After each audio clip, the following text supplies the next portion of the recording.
So, hello, Mel Kettle. Thank you so much for agreeing to have a chat with me today. And thank you for donating your book to the Lockdown Library.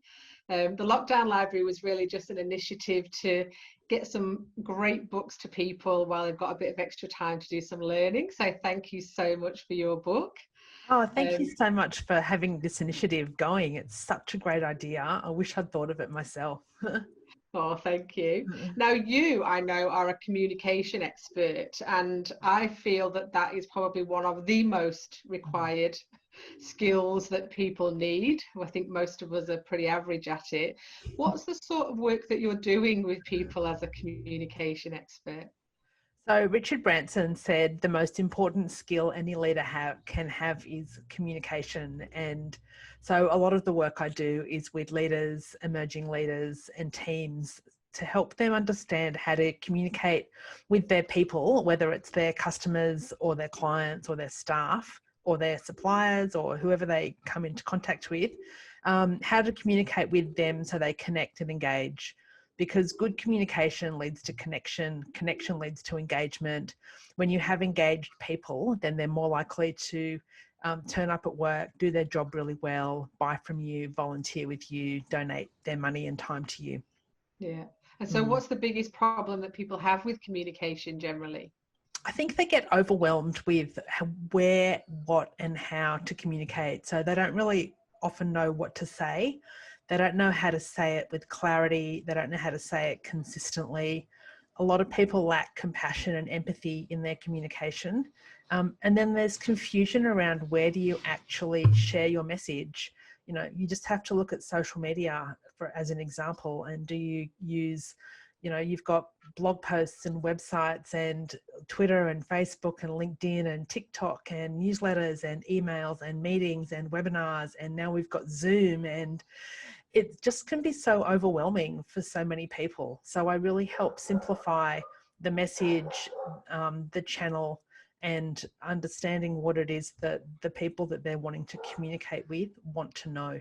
Yeah, and that's music to my ears because the work that I do is about creating simplified systems, and communication is one of those things that I often find is not done well. It can be a little bit ad hoc. And so, yeah, people need you.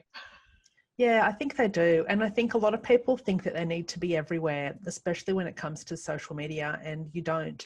I say to my clients, work out who is it that you need to communicate with, who needs to know you and who needs to know what you do and where do they hang out. So segment your market and really get to know the people that you're wanting to communicate with, both internally and externally. And the more you know them, then the more you're going to know what their problems are, what you can do to help them, and where they hang out and where they like to get information. And a lot of that we just know based on what generation people belong to. Broadly speaking, we can stereotype and say baby boomers like email and Gen Z don't. And I'm too old for TikTok, apparently. Yes, I've been told that too, but 50 is the new 30, so tough. We're in. Now, you've very generously donated your book, The Social Association, but I know that that's beautiful, yes. But I know that that's not your only book. But let's just talk about Social Association first. What's it about? Who's it for? And then let's talk about your new book that's coming out soon. Thanks, Beck. So the Social Association was written primarily for associations and non-profit organisations, but it's really relevant to any organisation or individual who's wanting to get a better understanding of how to use social media. It talks a lot about the 5 key skills that you need to use, that you need to have or understand in order to create an online community. And it's things like creating a strategy, and embedding social media into your communication strategy. What do you need to think about? Who's your target audience? What do they need to know? Like I've already said, where do they hang out? What are their problems? How can you solve them? So how can you be more customer focused? How can you do it in a way that isn't going to take all of your time? What are some tools and some tips and some hacks around, for example, scheduling posts and batching the creation of content? And then when it comes to content, how can you be more creative with it? how can you use video, podcasting, audio, images, infographics to make it really cut through the enormous number of messages we get every day. And then finally, the fifth skill is, how do you work out what metrics you need? How do you measure whether it's working for you or not? And how do you embed the measurement tools in your goals when you're creating your strategy at the very beginning? And I think if nothing else, this pandemic has shown organisations that they need different ways of communicating with different people. So it sounds like that book will be perfect for most organisations, because a lot of organisations don't do that kind of social marketing particularly well. Exactly. And, at the end of the day, as I've already said, it comes down to knowing what your audience, who your audience is, where they go, how they like to be communicated with, and then crafting messages that are going to resonate with them. And it's not all about selling your product. Your messages need to be about your audience far more than they need to be about you. And a lot of people, I think, forget that. Particularly, I look at some of the communication I've seen, some of the emails I've received, some of the newsletters I've received, some of the social media content that I've seen over the last 3 months during COVID, and more recently during Black Lives Matter. And so many people clearly aren't reading the room, and they don't have an understanding of the environment, or they don't have that empathy that they really need to be having, that people expect of organizations and leaders today. Yeah, fantastic. Mm. And so that's kind of your first book. Was it your first book? Yeah. So Yes, it was. what are you working on now? Because I know you were saying that there's a book coming out later this year. There's I was writing a book called Connected Leadership, and it had 3 sections in it. The first section is how connected leadership starts with you. If you don't connect with yourself, if you don't lead yourself, know yourself, love yourself, and trust yourself, then how on earth can you do that with other people? The second section of the book was about connecting with the workplace, and the third part was connecting with the marketplace. And as I was writing it, it was just getting bigger and bigger and bigger. And all I could think was, I can't publish a book that's 100,000 words long because no one's going to read it. So I've split it into 3. And the first one is called Connected Leadership Starts With You. And it looks at how leaders need to know themselves, how you need to know your body, you need to know your health, you need to know, your mind. And then you have to love yourself. You have to show self-compassion. And then you have to trust yourself. So you have to back yourself with the decisions that you make, both for you individually as a leader and within your workplace. And how do you do that?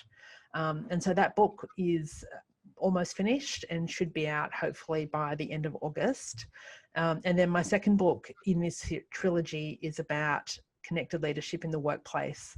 And my original plan was for that to be out by the end of the year, but it's probably going to be out early 2021 at this stage. Although I am going away next week to have a week of just concentrated writing to finish the first in the trilogy, and hopefully get a good way through the second, which is already half written because I was writing, one big book that then just imploded. Does going away mean you're going to just sit in a different room, or you're actually physically going to go somewhere other than home? I'm going somewhere other than home. I was saying to a friend that I was going to check into a hotel for a couple of days to finish it. And she said to me, I've got an apartment on the Gold Coast. Do you want to go down there? I'm like, yes. So my 2 days is now 5 days, and I can't wait. Yeah. Oh, that's fantastic. Well, that's good for everybody if it gives you time to finish the book as well. Yeah. So who's the first book? Who is that targeted to? Is that for established leaders, or? It's really, no, it's not. It is for established leaders, but it's also for emerging leaders. One of the things that I think is really undervalued in leadership is your personal health. And when I was in my late 20s, I was just a whisker away from having a stroke, and I was struggling with depression. And that was because I worked in a really stressful environment, doing a really high pressure job. And I didn't recognize, or actually I recognized but didn't acknowledge, the warning signs. And I worked in an organization where the leadership team either didn't want to know, didn't know or was just ignorant or didn't care. And I've never really worked out what that was. I've got my suspicions. And I don't want other people to be in that position. So, 20 years later, I'm actually starting to work in that space. And a lot of people don't know, but I have a master's in public health as well as a master's in business and marketing. And the reason I did that was because I was just so interested in public health broadly, but mostly in health in the workplace. And what is it that we can do to improve the wellness at work? And, we hear so many stories about people who are really stressed at work. We know that anxiety and stress is a leading factor of depression, and that anxiety and stress is the number one reason people have long-term absences from work due to illness. And so what is it we can do? Like, I think as leaders, we have a responsibility to try to reduce that and, become more aware of it for ourselves and become more aware of it with our staff. Yeah, that's amazing, because I saw something on LinkedIn a couple of days ago where there was some statistics about the reduction of flu in Australia because of COVID, and saying hopefully this will combat the carry on, going to work even when you feel like you're half dying of flu. Hopefully now we can show that actually it's economically beneficial if we let people stay away from other people when they're sick. Yeah, absolutely. And I certainly know, what I've been working from home and working for myself for 14 years. And, every year that I worked in an office, or before that when I worked in retail and in hospitality, I'd always get colds and sniffly noses and sore throats. And I'd have, probably 6 to 8 to 10 days a year off work because of not being well. And then another probably 20 days a year where I'd turn up to work and not feel great and underperform. And the one thing that I noticed the most when I started working for myself was there were two things. And the first was that I saved a lot of money by not contributing to all the morning teas and after work drinks and lunches. But the second was that my health increased enormously because I wasn't around people as much, and I wasn't catching public transport to get to work, and I wasn't in air-conditioned offices where germs seem to just fester. And I really think that if people are open to allowing their workplaces to continue working from home, even 1 or 2 days a week, I think that's going to make a massive difference to productivity in the workplace, as well as people's overall sense of wellness and health. Yeah. And when leaders learn how to communicate differently and as effectively, it won't matter where people are physically. Exactly. And also, I think a lot of, I've had a lot of conversations with people who've wanted to work from home over the years, and their employer hasn't encouraged it, or, they're flat out not allowed it. And I think a lot of that comes down to trust as well, because they don't trust that their people will work effectively at home. And definitely there's some people who don't, for all sorts of reasons. But I think that you need to trust people enough to do their job. You hire them because you believe that they'll do a good job. And so why aren't you letting them in a lot of cases? Yeah. And now the new book that you've written, what's something that people can start doing straight away to make an impact on, looking after themselves? Yeah, I think there's usually 3 areas where people fall down when it comes to their personal health. They either don't eat the right food, so, they either skip meals, or they eat on the run, or they eat a lot of processed food, fast food, junk food. And we know that that's not great for your brain to function properly. They don't get enough exercise or enough time in fresh air, which is good not only for your physical health, but for your mental health. But I think the number one thing where a lot of Australians tend to fall over is sleep. And I know personally my sleep patterns have been very up and down throughout my whole life. And in the last 18 months, my number one priority for my personal health has been focusing on sleep, having an evening routine, going to bed at a decent time, trying to get 7 to 8 hours sleep a night, getting up in the morning, at a decent time, not getting up too early, not going to bed too late, not drinking too much alcohol, not drinking coffee late in the day to keep me awake at night. And I know that when I sleep well, I make better decisions about every other aspect of my health. I'm more inclined to take time to prepare a good meal with vegetables. I'm more inclined to want to do exercise. I'm less inclined to drink that third or fourth cup of coffee because I don't need it, because I'm alert. And I think that, there's research. There was a report that came out a couple of years ago by a research group that looked at how much Australians sleep. And I can't remember this exact statistic, but some phenomenal percentage of Australians get fewer than 6.5 hours sleep a night. And we know from research that the majority of us need 7.5 or more. And so if you can just look at your sleep, take an honest look. What time do you go to bed? What time do you get up? How often do you wake up in the night? Yeah. And that's great, especially at the moment when people are working more from home, the commute isn't there. So people potentially can have an extra hour in the morning and still be as productive as if they were traveling. Exactly. But the other problem with a lot of people who work from home is that it's hard to set boundaries.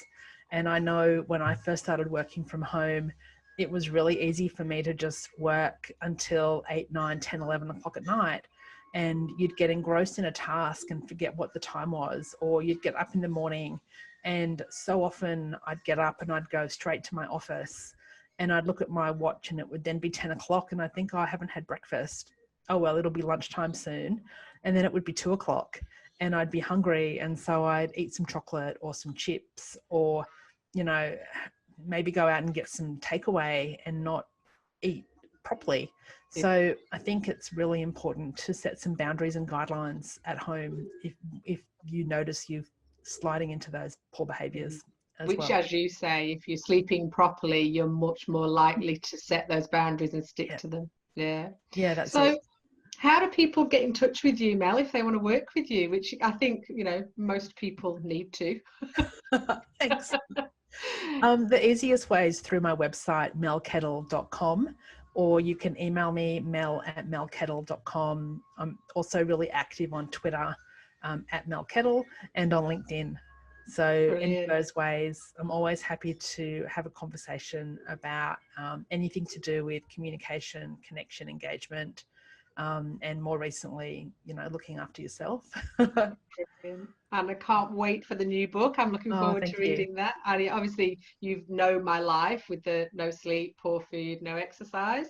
Yep, used to be my life. It still is sometimes. It's a constant journey. Yeah.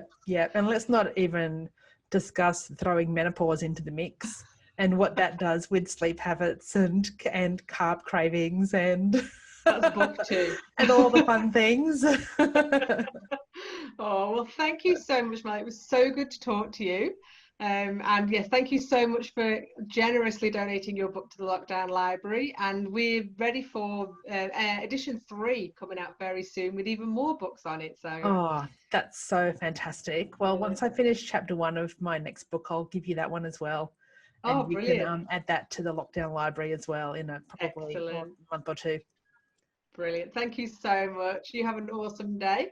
Pleasure. You too. Thank you for inviting me. Thank you. Bye. Bye.